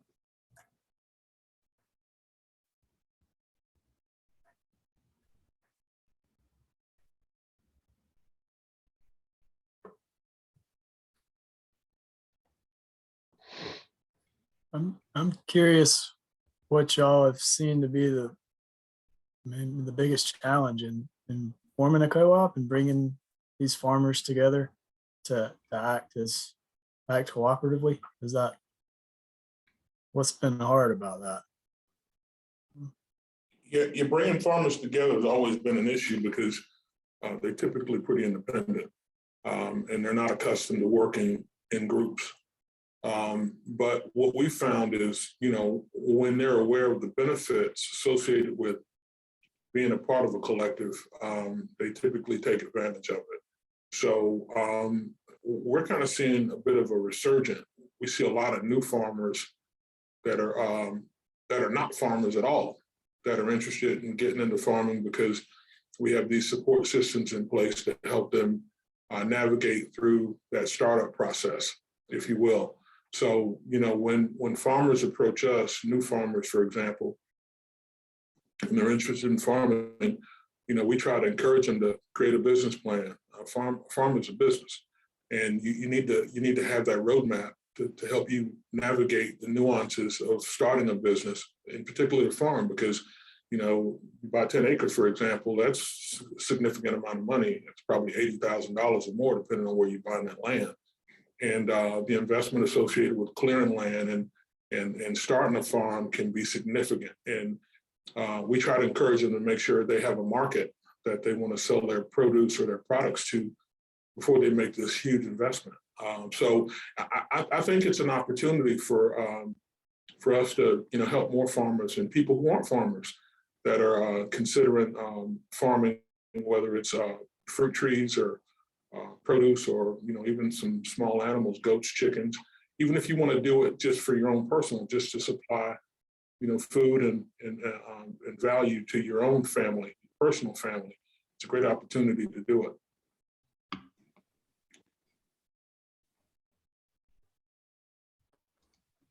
I think one of the challenges has been farmers. I mean, I do think that there's something about farming that lends itself to community. And I think especially in rural places, historically, I think farmers and neighbors have helped each other out, maybe not in an organized, like strategic fashion, but I do think there's like an inherent solidarity there, which is one of the good things about getting farmers to work together. But it's been difficult for us because we're so spread apart.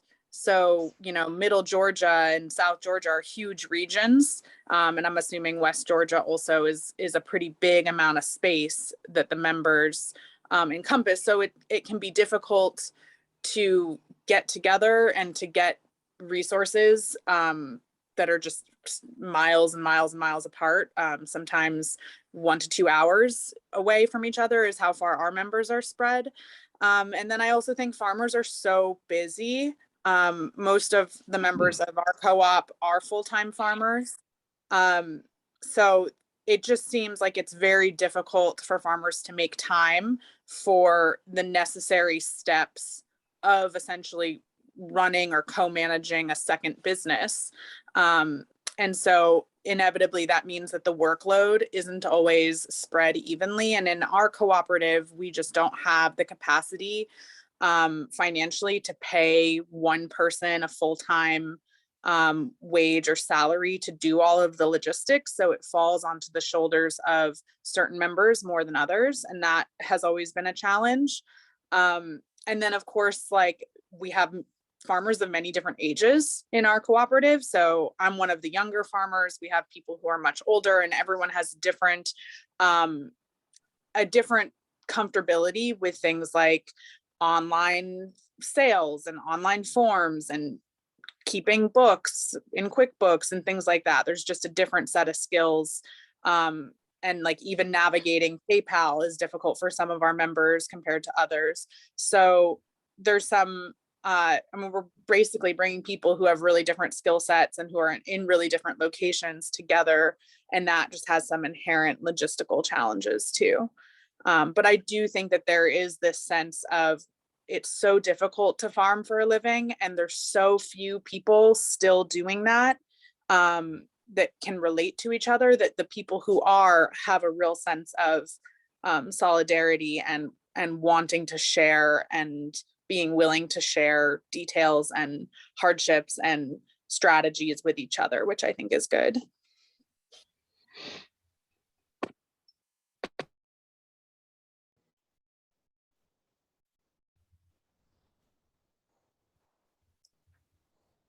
Shanae, yeah, did you have some challenges to share? I think she just went over them. The distance is a real challenge for most farmers, and time. Usually when you're doing something with farmers, it is, when you're doing it collectively, it's a weekend event. But if you have full-time farmers or farmers who work during the week and can only farm on the weekend, then you have difficulty gathering your members, because that's the time that they get to work on their farm.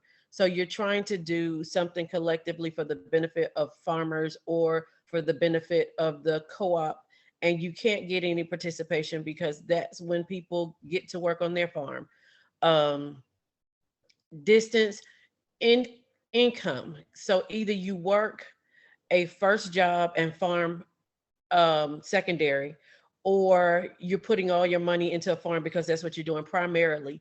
So trying to get the money together to do certain things is difficult. Trying to have extra discretionary cash that you could put into anything when you're doing things like building fences for pens or buying material. Farming is expensive, has been my experience. Farming is expensive. And so sometimes getting people to have the cash to do things like paying fees or dues, even if they're minimal, sometimes you have to have scholarships. Sometimes people want to go to classes to get information, and there's no funding for it. So funds seem to be a barrier to a lot of what people want to do. And so having to build up a fund so that you can help seems to be a challenge, because you're asking your members who may already be strapped for cash themselves to help build a fund for other farmers. And so that is sometimes a challenge.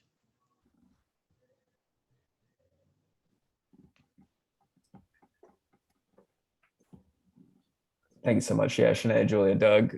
I think it sounds like for all three of you kind of touched on access to capital. Having the money you need is a challenge across the board.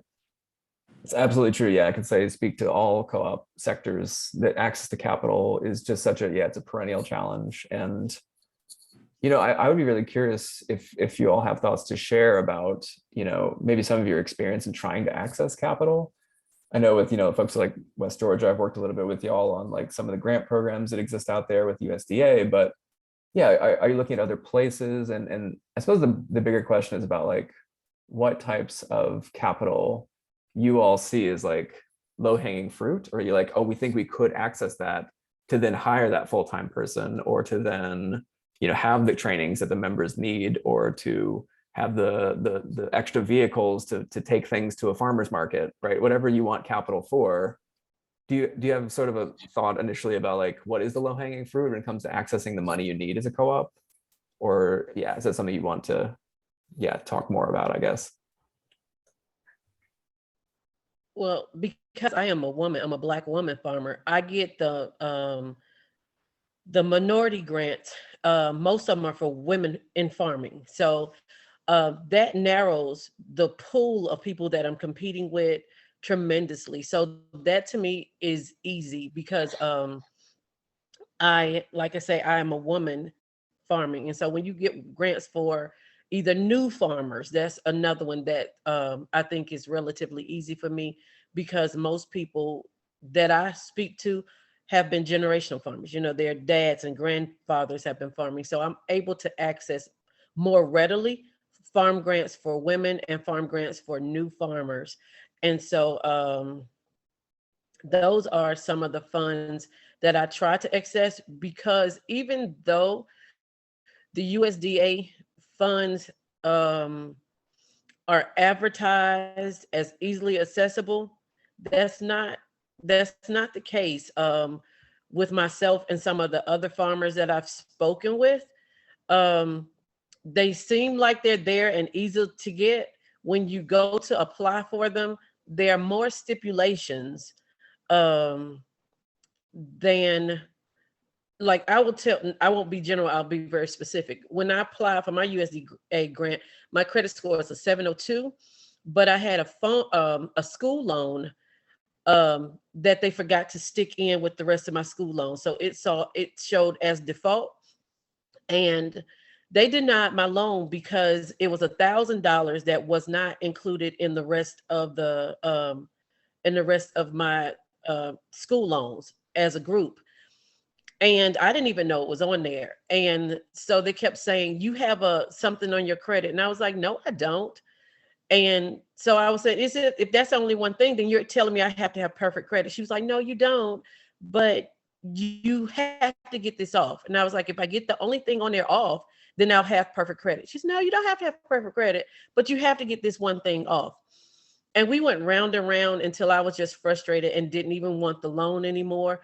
Because if that's the only thing on there and I have to get that thing off, then I have to have perfect credit. Of course, I removed it because it was an accident, but I didn't even want to deal with the USDA anymore. I started finding alternate funding sources, because it's supposed to be a loan readily available for everybody, but they take you through so much to access the money.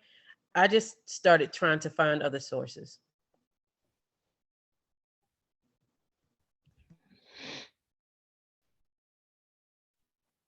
Yeah, I agree that USDA has been really a lot more difficult for most of the member farmers to access, whether it's FSA loans or NRCS cost shares or any other program out there. It seems like it's a heavily bureaucratic process that people have to be extremely, you have to have the luxury of almost unlimited time to deal with the paperwork and to deal with the agents.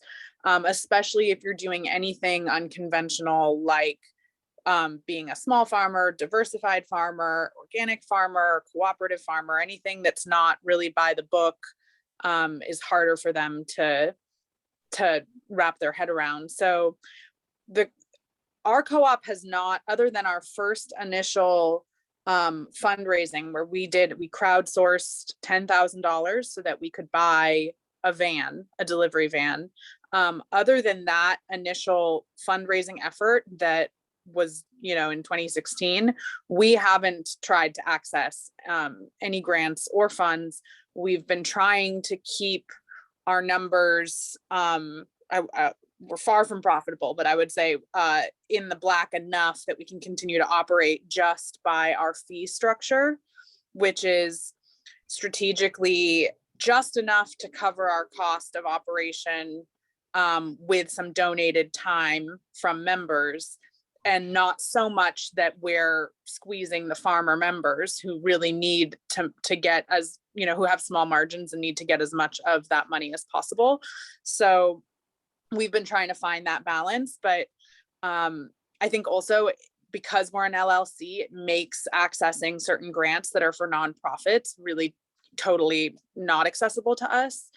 And I don't know what the solution is other than state or federal programs that, and policy changing to support farmers and cooperative models more, or perhaps nonprofits, but there really aren't any nonprofits in our region that are doing this kind of work. So one of the other challenges we've come across is that nonprofits that are working with farmers, whether they're land trusts or food accessibility organizations or whatever, they're based in bigger cities that only work with a certain county region. So like a lot of the nonprofits that have programs we would like to access only deal in the 5 metro Atlanta counties, and none of us are in those counties. So we're excluded from that opportunity as well. So to me, it seems like there has to be a shift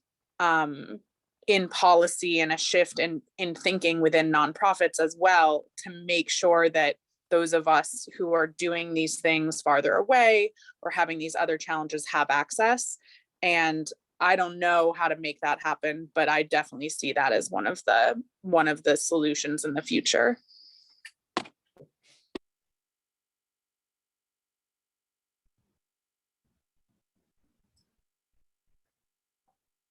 I had a question for y'all about collective sales, like what that really looks like, especially if you have a cooperative that has a bunch of different kinds of operations. And, are you all buying the product from the farmers, or are you all getting the payment first and then splitting it up based on percentages? Like, what does that look like for each of y'all's cooperatives? For West Georgia, we do buy the products directly from the farmer. So the co-op sells the products because we buy what the farmers have available. Even the market chain where we go to sell the products is West Georgia's market. So if you have produce that you cannot get rid of, then what we do is we'll buy all of your extra produce, and the markets that we supply to, we sell your products to those markets under the West Georgia banner.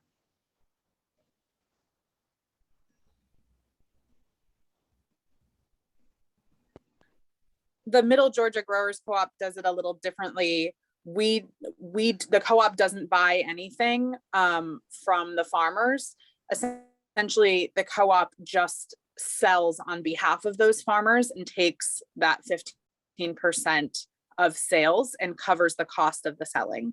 So if you send $100 worth of product and the co-op sells all $100 of it, you'll get a check, a reimbursement check from the co-op for $85, and the co-op keeps 15. And that retained percent is what covers the cost of the labor of the person who's selling it, the gas, the vehicle, the insurance, all of that. So the co-op itself isn't buying anything, but we're also only doing farmers markets and small restaurant sales as of right now. We're not really reaching institutions or even really aggregating product in the sense that I think West Georgia is doing it.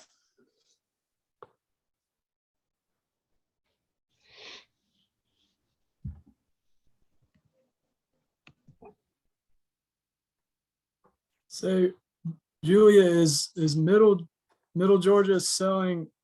Are you all selling as individual farms like you would to a restaurant or at a farmer's market? So it depends. At the farmer's market, the way it looks like is a vehicle, a tent, and a banner that all says Middle Georgia Growers Cooperative.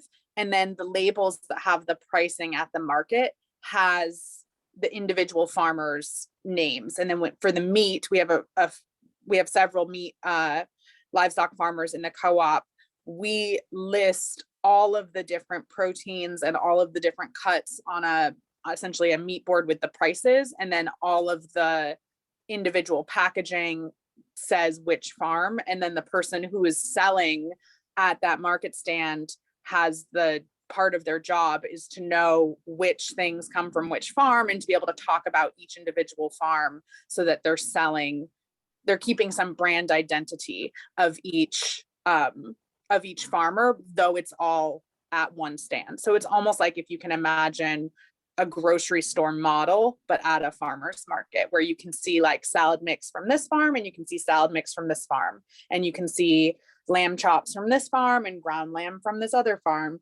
And in terms of the meat, they're often using different processors. And also the availability is pretty sporadic. So it's pretty rare that we have two different sets of ground lamb or ground beef from two different farms at the same time. It's usually like chuck roast from one farm, ground beef from another, etc. And then the person who's doing the selling is also kind of curating the selection so that it's sort of showcasing from different farms at the same time and not sort of strategically, so things aren't competing with each other.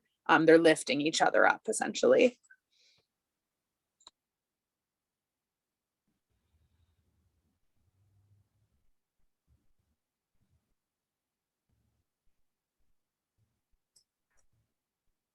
I have a question for all of the co-op groups.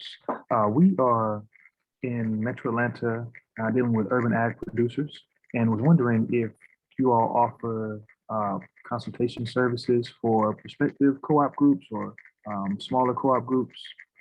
And then if so, how will we get in contact with you all for those services?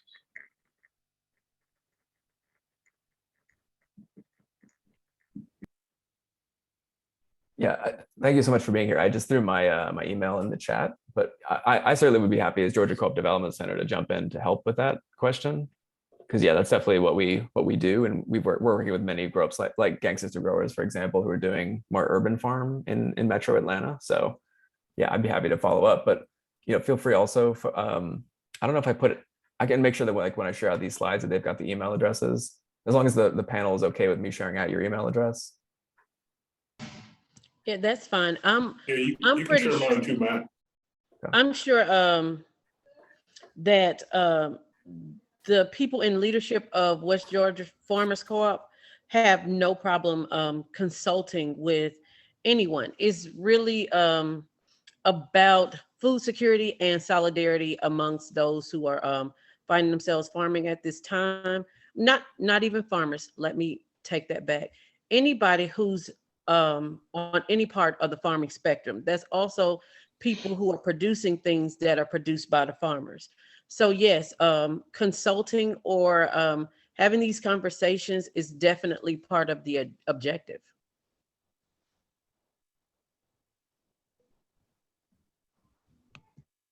Thank you.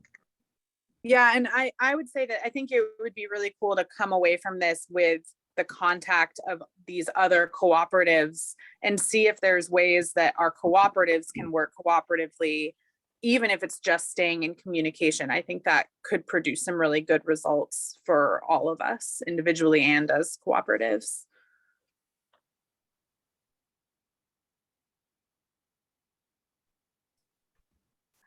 That is a fantastic suggestion, Julia. Thank you. All right. So yeah, I know we're winding down the hour. Seth, did you want to share anything about the land trust and upcoming events? Yeah, if for folks that are new to farming and have questions about resources or funding or educational opportunities, feel free to reach out to me. I'll throw my email in the chat too, but folks should have it from the Zoom link. I'm just Seth at Athens Land Trust. We are based in Athens, Clark County, but we do outreach to 14 surrounding counties as well. We mentioned hemp. We have another workshop scheduled for next Friday, April the 15th. I'm going to get into the basics of hemp production. And yeah, we just really appreciate everybody being here, taking the time to make this happen. Really informative, and yeah, thanks. Yeah, absolutely. And like I said, we'll make sure to share out these slides so folks have those as a reference. And yeah, you'll have my email in there as well. So yeah, again, I'm Matthew at georgiacoopdc.org. And yeah, this is what we exist to do, really, is to bring together folks and share information and just make the process hopefully easier to start and make successful co-ops. So yeah, I hope that this has been helpful for that purpose. And again, as Seth just said, reinforcing, really appreciate everyone's time today, especially, yeah, thank you so much to our panelists. I'm going to give the cheering emoji, but also thank you all so much. I mean, yeah, great job, everybody. And yeah, we'll all be in touch, and let's keep cooperating. Please share Eric's email address. The chair of West Georgia, feel free to share Eric's email. I guess